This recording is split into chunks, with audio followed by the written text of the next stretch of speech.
Welcome to the show. I'm Jason Whitlock. Colin Cowherd is off today. Coming up, I'll tell you why Jerry Jones is exactly what the NFL needs right now and why the Rockets should steer clear of Carmelo Anthony. But we begin today with Cowboys star turned Monday Night Football broadcaster Jason Witten. The future Hall of Fame tight end penned a column for ESPN.com outlining the dangers of Twitter inside an NFL locker room. Witten wrote, "I've seen the negative impact social media can have, particularly on younger players who grew up with Twitter and Instagram as an integral part of life.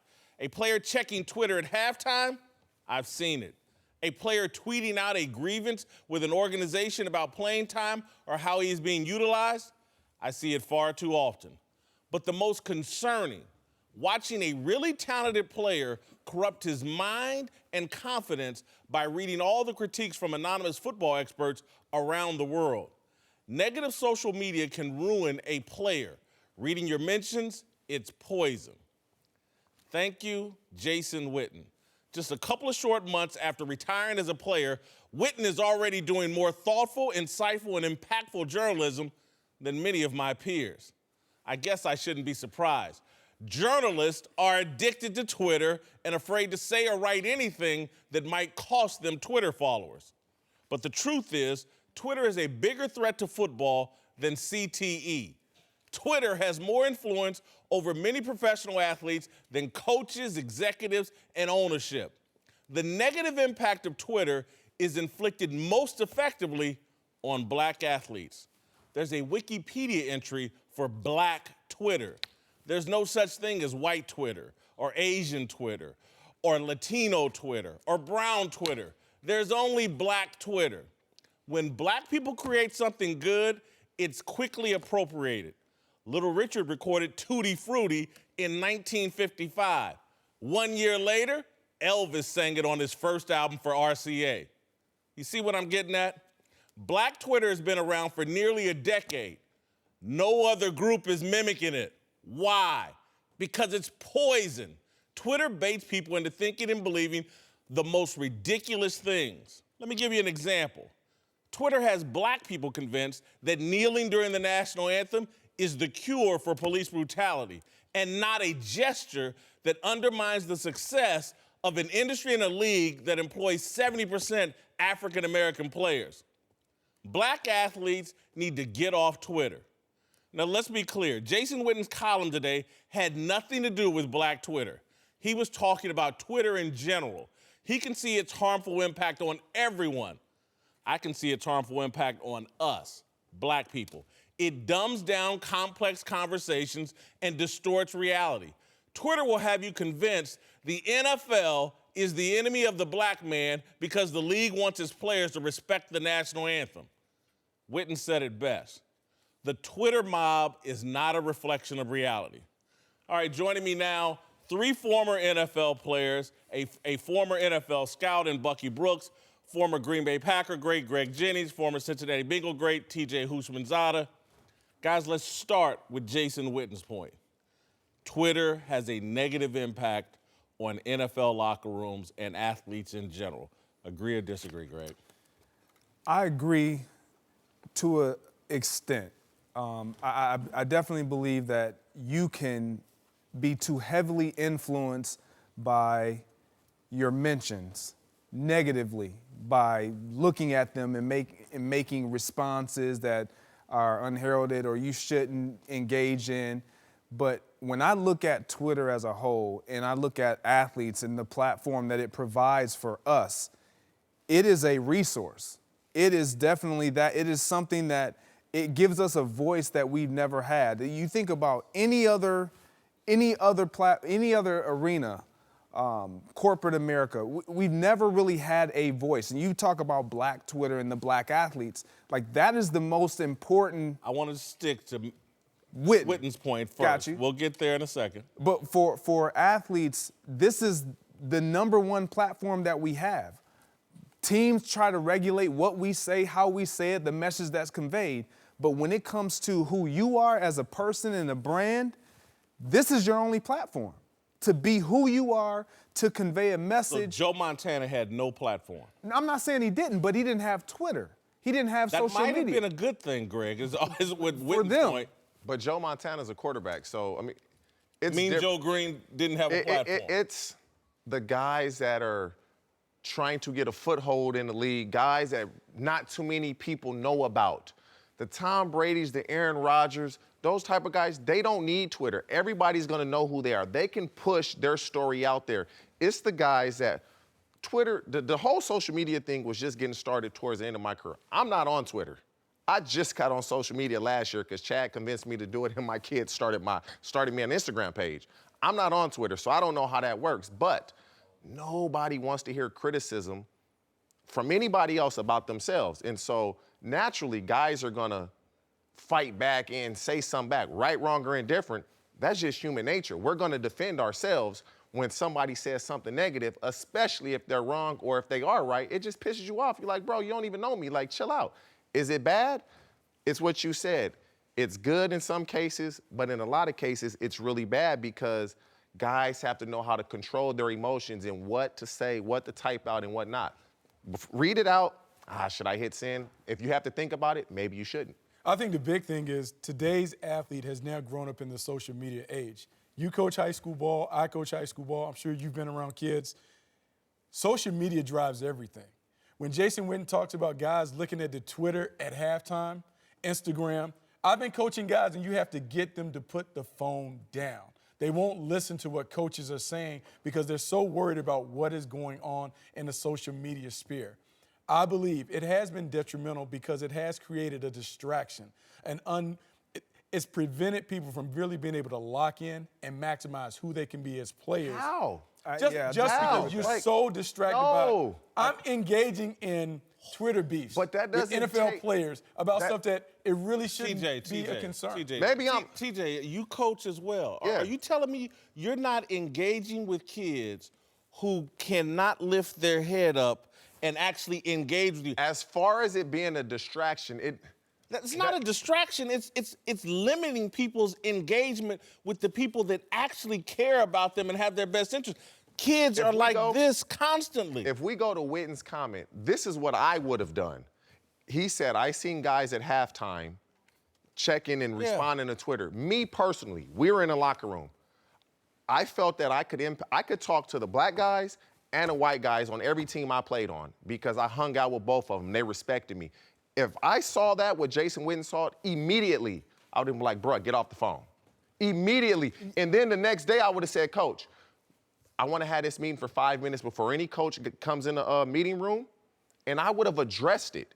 I don't know if he did that or he didn't, but he should have addressed it if he did not. But let's don't, Greg, I mean, seriously, if you're dealing with young kids, and I do, I'm very involved with my high school and my college, and the kids are like this constantly. It's hard to communicate with them. They are because of your point, Bucky. This is the society that they've grown up in. This is their environment. That's all they know. This is not good. I'm not saying it's good, but I'm not ready to say it's bad either because what you get on social platforms is real good information and real bad information. Yes. People willing to share. Can't distinguish the two.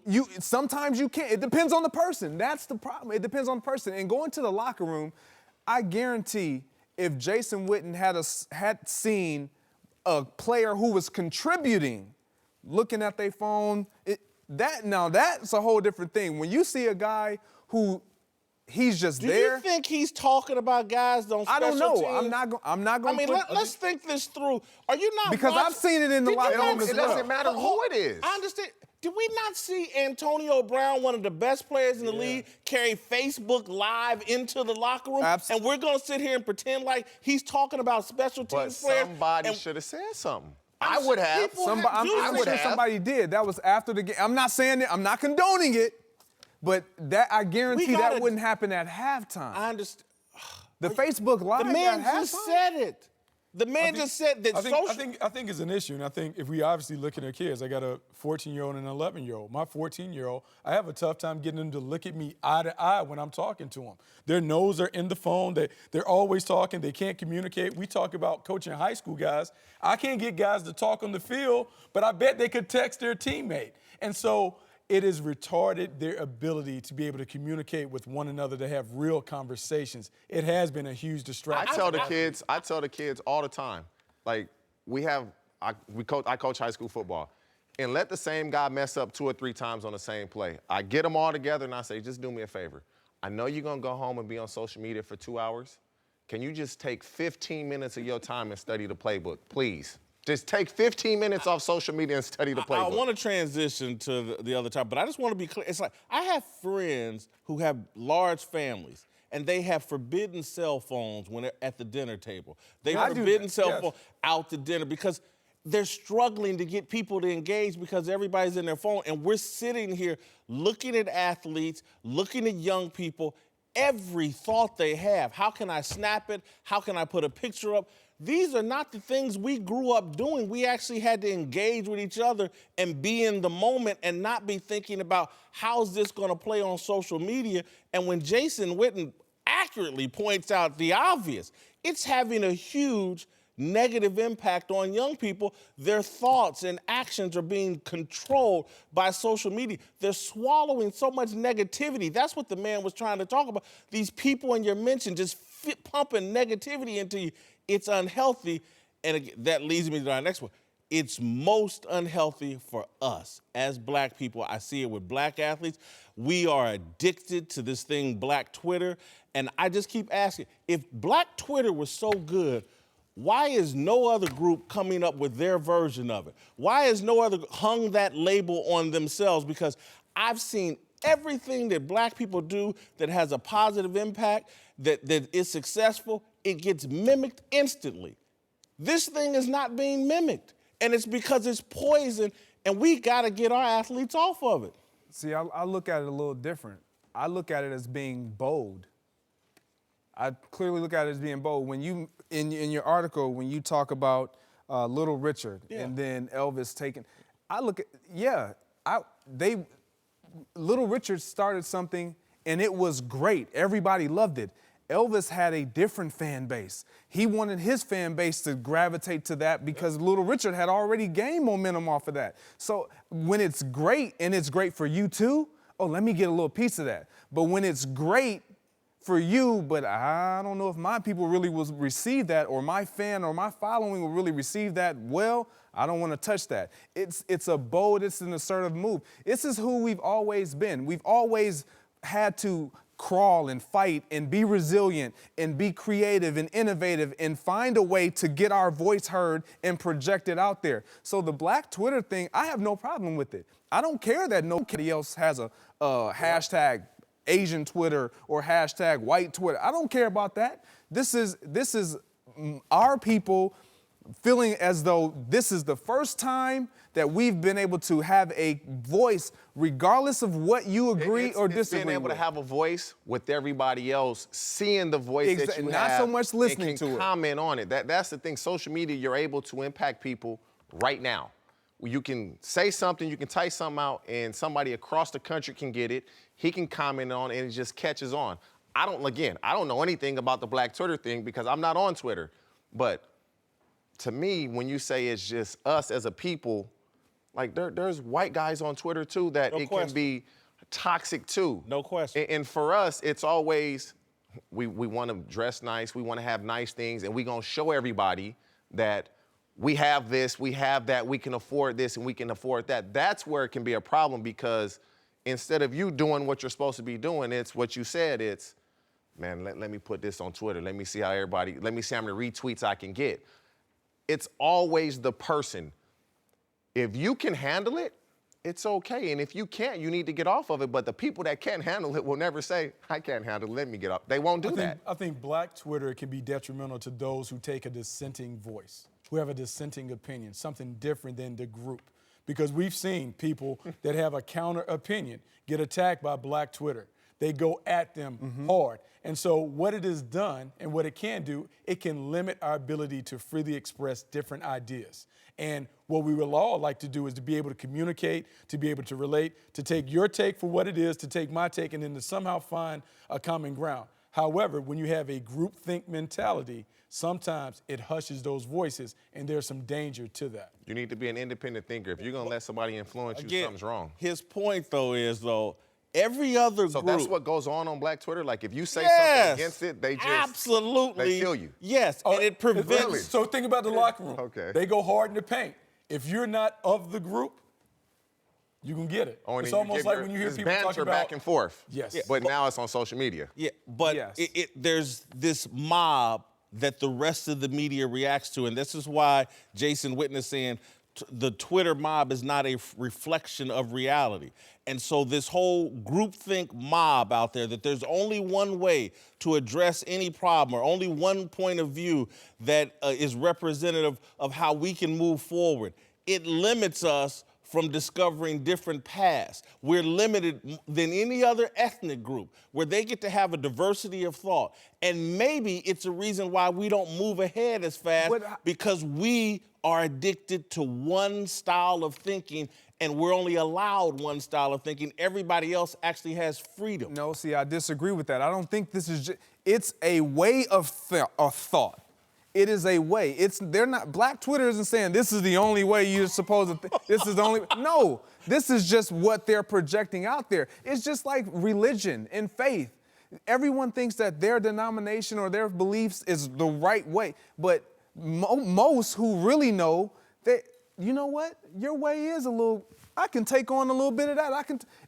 Greg, I want to have a real discussion, though, here, because this is just reality. You're on Twitter. Anybody that's on Twitter and been on there for more than a year knows, you know what, I shouldn't say this because I'm going to get attacked on. It's what I believe, but I shouldn't say this because I'll get attacked on Twitter. That's not healthy. I'm not going to say what I believe because I'm going to get attacked on Twitter. That's not healthy. People, again, because I'm going to give you another example. You said they should know this. Let me ask you a question. Are you a religious person at all? I'm kingdom. I don't really like to say religious, but yes. Yeah, you believe in God. Again, I don't think you understand that Twitter, and particularly Black, it's very secular. It's very hostile towards religion.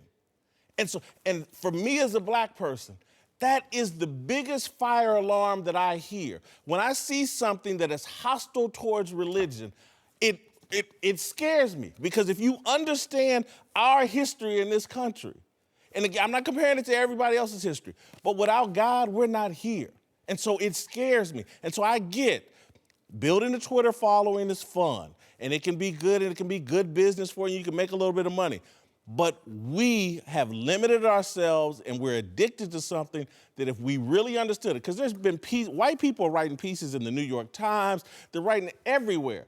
Get off Twitter, it's toxic, it's this and that. And we keep running towards it thinking it's our salvation. And it's hostile towards God. Is and again, it just Twitter or is it just social media itself? Social media. Because we're giving other people the opportunity to rent space in our brains. We're allowing other people's You need to be an independent, to shape us. It's hard. But it's not everybody. TJ, There's people ideally that you are would like independent thinkers. We're going to circle back to you about 2 years deep into your Twitter involvement. We're going to say you're brand new to it. I don't think you fully understand it. But it does push a thought down your throat, and other people have space. 60 Minutes did a whole deal, brain hacking and things that's going on with your cell phone that we are completely unaware of. Jason Witten, hats off to you, Jason. I can't wait to see you on TV. You've kicked off a great discussion. If I was an NFL owner, I'd be trying to get all my players off Twitter. All right, welcome back. Greg Jennings, TJ Houshmandzadeh, and Bucky Brooks are back. Let's move to Baltimore, where the Ravens have been hyping rookie quarterback Lamar Jackson since the draft, with Coach John Harbaugh saying Lamar would take the field at a variety of positions, including under center. But the team just put out their depth chart, and Jackson is listed third behind RG3, who didn't even play last season. I think this is more a reflection of reality in terms of, and I know it's just the first depth chart, and people say it's just meaningless. Guy's a first-round pick at quarterback, and RG3 is ahead of you on the depth chart at any point. That's a red flag to me. It's going to be a longer process to get Lamar Jackson ready to be an NFL quarterback than I think people realize. It's not a red flag saying he's going to be a failure, but RG3 was out of the league last year. RG3 is a total reclamation, Hail Mary project. if I'm a first-round pick, I should be listed ahead of him damn near day one. Lamar Jackson is going to help at other positions more than he is at quarterback early in his career.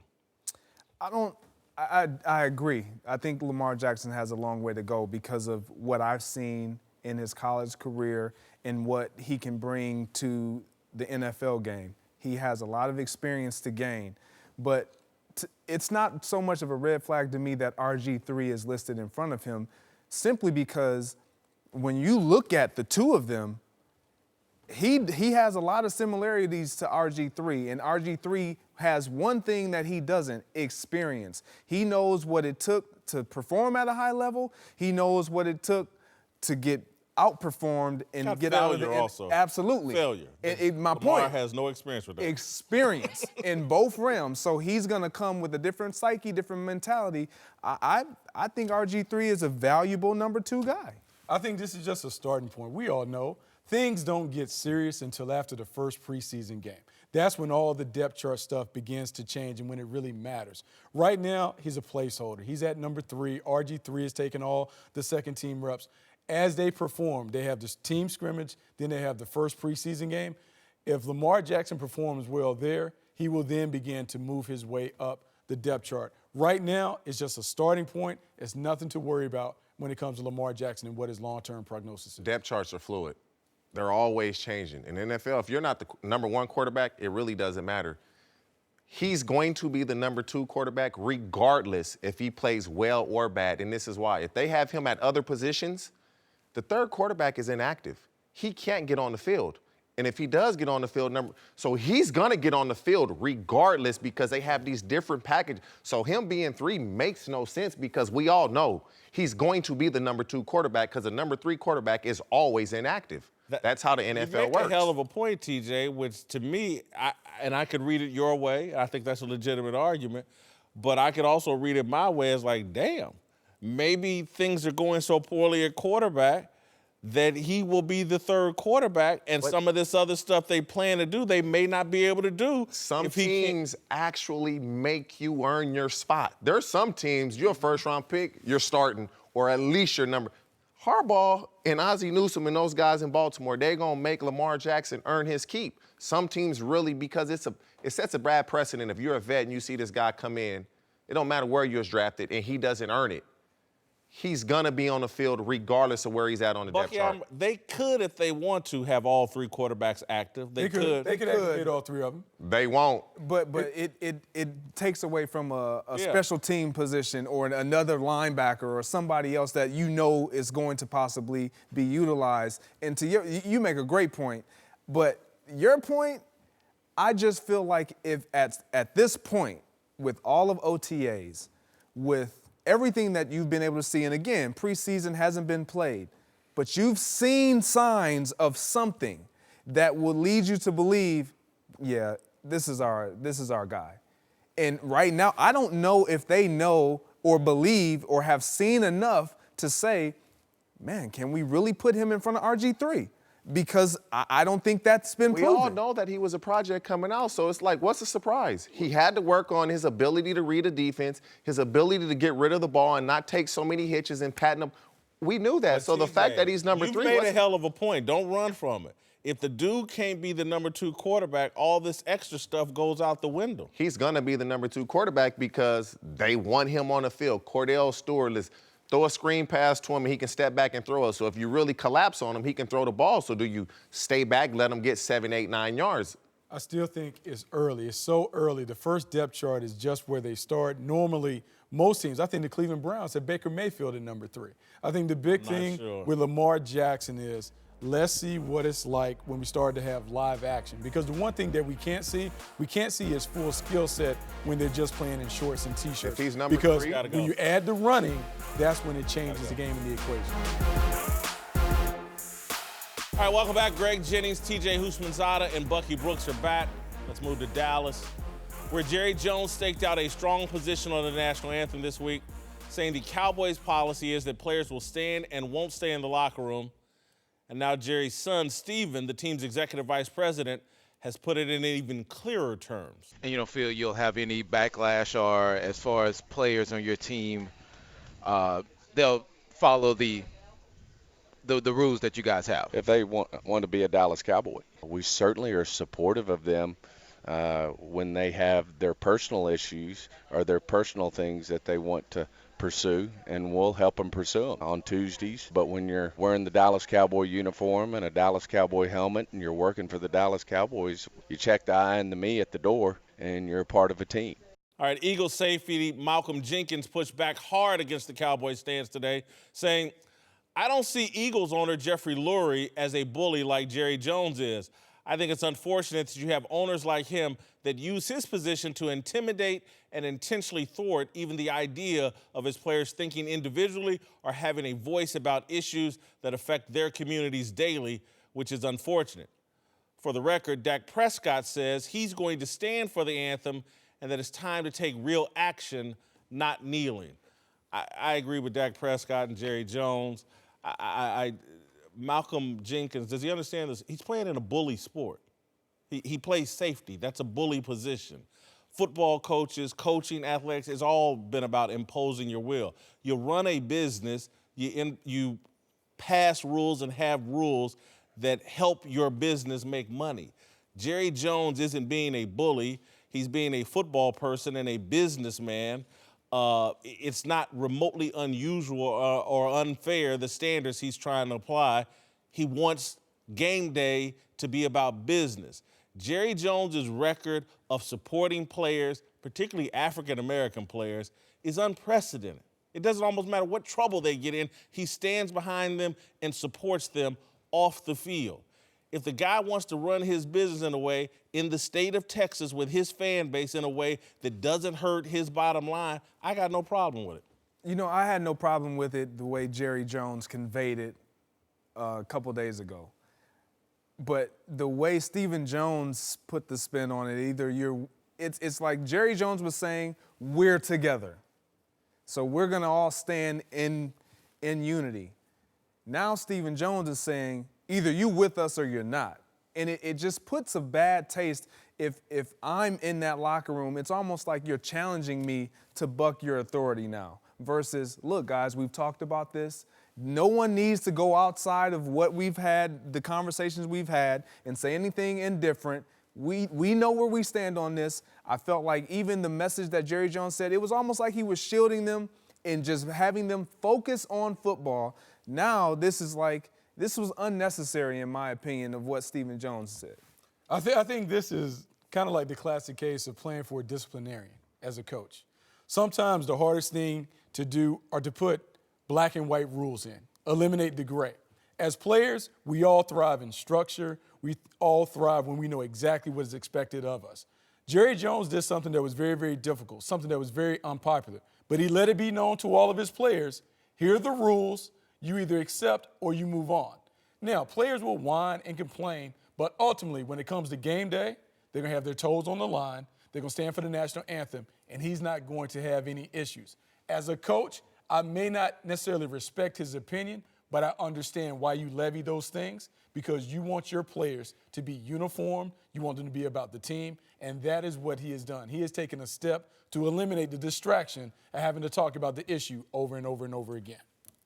This is why, guys, they're going to stand. It's not because, you're not going to threaten me publicly and tell me to stand. I'm going to stand because Jerry Jones has shown year after year after year that I got my players back.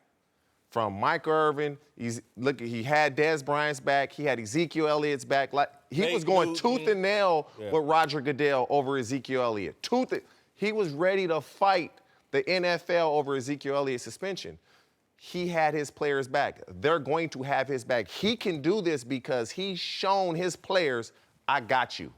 So now the players are going to reciprocate that and say, we got you. I'm with you. The way Stephen Jones said it was like a challenge, and I just didn't like that. But because Jerry has shown his players, I'm behind you guys 100%, they're not going to buck the system. But please believe, if Ezekiel Elliott took a knee, I guarantee they wouldn't cut him. Exactly. They wouldn't. He won't be a Dallas Cowboy. Let Ezekiel Elliott do it. He'll be a Dallas Cowboy. He won't do it, but we know that. And for me, that's a part of the issue. I think that the reason why Stephen Jones felt that it was, and let me be clear, Jerry Jones feels the same way. I mean, Stephen Jones is not saying something exactly that Jerry Jones didn't okay. But they have no more Jerry guys that are veteran guys. Jason Witten is gone, so he can't convey the message anymore. Even Dez Bryant, he can't convey the message. He was a passionate football guy on the sideline and very emotional, but when it came to Jerry Jones and what they wanted to get done, he was all in. So they don't have that guy anymore that specifically on offense, that has been there for a while, that can convey a message in the locker room, and Dak Prescott is becoming that guy. So it's look. Y'all talking about who's not in the Cowboys locker room? They don't have this guy. The league, again, Jerry's filling a void for his team that should be coming from the league. As I said in the intro, David Stern had an issue in 1996. He didn't ask individual owners to stand up and he didn't ask the Denver Nuggets owner to deal with it. David Stern, the commissioner of the league, he dealt with it. Hard and fast, the same way Jerry Jones is talking about. And the NBA hasn't had a problem. You got a league that's 80% African American in the NBA. They have guaranteed contract, millions of dollars. Those individuals make more money than NFL players. And no one is asking them, there's no pressure on them to take a knee because David Stern stood up in 96 and took the bullet for everybody, and the players have fallen in line behind him. That's what should happen in the NFL. And so it cracks me up as football players. And again, this will go all the way back to the A block about Twitter and how Twitter can confuse you and mislead you. NBA players with guaranteed contracts, more money, a higher percentage of the workforce, no pressure on them to kneel, but you football players want to take on all the pressure, and y'all have to cure police brutality, but not the NBA players. We have to do it. We don't have guaranteed contracts. We got a man. You're being baited by Twitter and other idiots and trolls. It's a small amount of guys that are kneeling. I agree. It's a small amount. It's not it's a small amount of guys. But it's a large amount of people that have nothing to do with this that are all applauding the handful of guys that are kneeling. Go ahead and continue to do that dumb stuff the NBA won't do. You guys do it. You don't have guaranteed contract. Keep being an idiot and let LeBron walk on this. LeBron's going to make far more money than half the guys in the NFL combined, but let him walk on this. Malcolm Jenkins, you take it on. It's crazy. To Seattle, where the Seahawks have dismantled the defense that led them to 2 Super Bowls with Richard Sherman and Michael Bennett traded out of town. Cliff Averill retired, and Cam Chancellor all but retired by injury.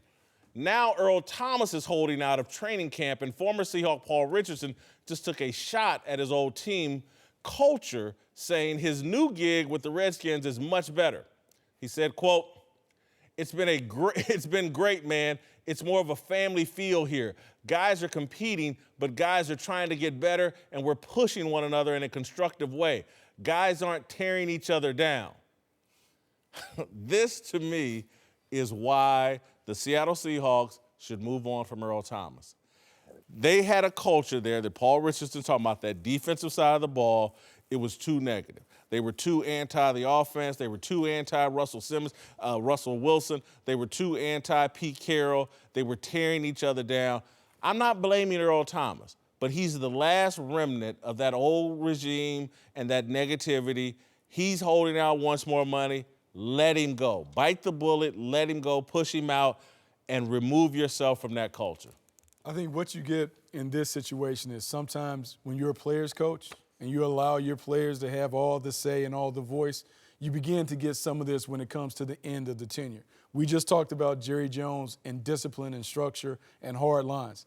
We hear some of these issues in New England. But typically, because we're hearing the voices and the guys were so powerful in terms of levying their opinion, you're having to deal with the fallout of the culture change. With Earl Thomas, he by far is the best safety in football. However, they're going to move on from him regardless after this season. They don't want to commit that kind of money to an aging player. They need to hold on to him because he's under contract. He has to show up. He's going to lose money if he doesn't show up. There's no pressure on the Seattle Seahawks to do anything. Earl Thomas is going to lose money. They held a hard line with Cam Chancellor before. The Seattle Seahawks will wait him out because they know at the end of the day, no one is going to forfeit whatever $8, $9, $10 million that they have coming to them. Yeah, for me, you hold on to Earl Thomas. They're better with Earl Thomas out there. Pete Carroll he's a secondaries guy. He's a defensive backs coach. And every defensive back who is now a head coach, they need that safety to shore up that back end. None better, to your point, than Earl Thomas, going sideline to sideline, instinctive, smart, savvy, has everything, the power-packed punch. I mean, you look at Mike Zimmer over in Minnesota. He has Harrison Smith. You look at even McDermott over in the Buffalo Bills. He now has Micah Hyde. Mike Tomlin, when he won his Super Bowl, had Troy Polamalu. You need that safety in the back end to shore up everything, to be that quarterback, that last line of defense. Earl Thomas provides that for you. And to your point, he's under contract. Are they better off without Earl Thomas? The answer is no. He's the best safety in the game. The answer is no. But I'm going to give Paul Richardson some free advice. And I wish somebody had given this to me when I left Cincinnati. When you leave your team, don't badmouth them, because you never know if you have an opportunity to go play for that team again. That's just free game and free advice I just gave you, because I wish somebody had given it to me, number one. But when you're on a team and the offense or defense is not playing well, the other side of the ball is always going to say something to you. That's on every damn team. Man, y'all got to score some points. Man, y'all got to stop somebody. Every team you've been on, that happens on every team, and he'll see that with Washington. It's not tearing each other down. That's just competitiveness of each side of the ball. We'll end on this note. Had you been on Twitter at the end of your career, Twitter would have been telling you, badmouth the Bengals, badmouth the Bengals, stick it to them. They're terrible. All right, welcome back. Greg Jennings is back. We're joined now by NBA insider Chris Mannix and the founder of the Big Lead, Jason McIntyre. Let's move to the NBA, where the Rockets reportedly just agreed to a 5-year, $90 million deal with Clint Capella, but could be adding an even bigger name soon as the front runners to sign Carmelo Anthony. Melo is coming off the worst season of his career, refusing to come off the bench in OKC and embarrassing himself in the playoffs. And it doesn't look like Melo has any plans to adjust for his next team, saying, quote, "I know how to play this game of basketball. I've been playing it for a long time. When I feel like I'm ready to take that role, then I'll take that role. Only I know when it's best for me to take that role. I'm not going to do that in a situation where I still know my capabilities and what I can do. And at the end of the day, the people who really matter know my capabilities and what I can still do. You start getting to the media and debates, it's going to always be kind of back and forth." Carmelo's delusional like most athletes. He still look, I still think I can play football, and I can barely get out of bed most days. He's delusional, and it's a bad sign. That's why the Rockets should stay away. I don't think you stay away. I was clearly wrong last year with CP3 and James Harden being able to get it done. Completely wrong about that. They figured a way. I think if you tailor to who he is, and obviously D'Antoni doesn't not like Melo as much as we think, it could possibly work. Oh boy. I don't think you stay away at this point, because I don't think he can screw it up any more than it already is right now. I mean, it's screwed up in the sense that losing Trevor Ariza took a big piece of their defensive identity. Losing Mbah a Moute took another front court player out of the mix. They are going to change from a team that was a top 10 defensive team last year into one that's probably going to be at best middle of the pack, most likely bottom third. So if you're going to be that team anyway, you might as well go all in on offense. And Mike D'Antoni has evolved as a head coach to the point where once he was 7 seconds or less, move the basketball all the time. Now he's 21 seconds or more, and let's isolate everybody. So you might as well go all in with this offensive identity. Let's backtrack here on Melo. So he was in Denver, went to a Western Conference final. Then he demanded his way out of Denver, okay? Demanded a trade. Goes to New York, doesn't want to mesh with Jeremy Lin. Get this guy out of here. Fights with Mike D'Antoni, tells the Knicks, it's me or D'Antoni. Then he demands a trade from the Knicks. He gets to OKC. What happens? I'm not coming off the bench. Are you kidding me? This is a guy who's been toxic everywhere he's been. I don't think this is a move at all. And I want to remind you, Greg Jennings, LeBron James is boys with Carmelo. LeBron James last week took Michael Beasley off the scrap heap instead of even looking at Carmelo Anthony. I understand that when it comes to LA and LeBron James, and he needs the right fit. When it comes to the Houston Rockets, I don't know per se if they're looking for the right fit. They're looking to collaborate and get guys that can put them over the top. And when you look at what they lacked last year against Golden State, James Harden wore down. You had CP3 get hurt. You had no offense coming from anywhere else. You were looking for it. Nothing that happened with the Rockets last year that said, you know what, they need Melo. I'm not saying what they did says come get Melo, but what I'm saying is he can't, to your point, Chris, he won't hurt them.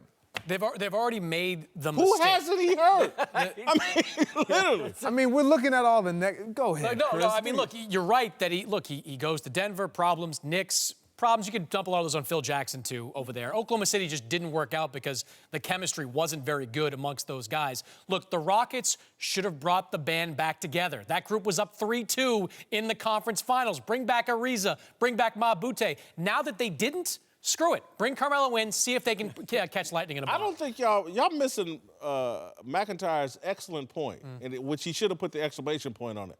Jim Boeheim and Syracuse don't want Carmelo back. Nobody, it's over for Melo. He can't help. Well, the problem is people think they're getting Hoodie Melo, the guy on Instagram who doesn't miss shots and is awesome in the gym, or they're getting Olympic Melo, who looks great surrounded by Kevin Durant and all these great players. I just don't see, defensively, he's indifferent. He just doesn't want to guard anybody. And then you tell him, hey, stop being a black hole and just sitting on the wing and shooting threes. And he's not taking anybody off the bounce. I hear you, but the alternative right now is Ryan Anderson. And everybody beats Ryan Anderson, too. So it's like he makes more threes, and maybe he fits the system a little bit better. Well, you remember what happened to Ryan Anderson against Curry in Game 7, right? They put him on the floor every single time. Curry just attacked him. Is Ryan Anderson willing to come off the bench? He is, yes. Melo is the problem. He has no other option. He's got like $15 million, too. We're going to clip McIntyre's statement and put it on the internet. It was tremendous. All right, welcome back. Time for Last Call. Greg Jennings is here. Let's move to Cleveland, where Baker Mayfield and Tyrod Taylor have set up a QBs-only RV at Browns training camp. Greg, is this silly or smart?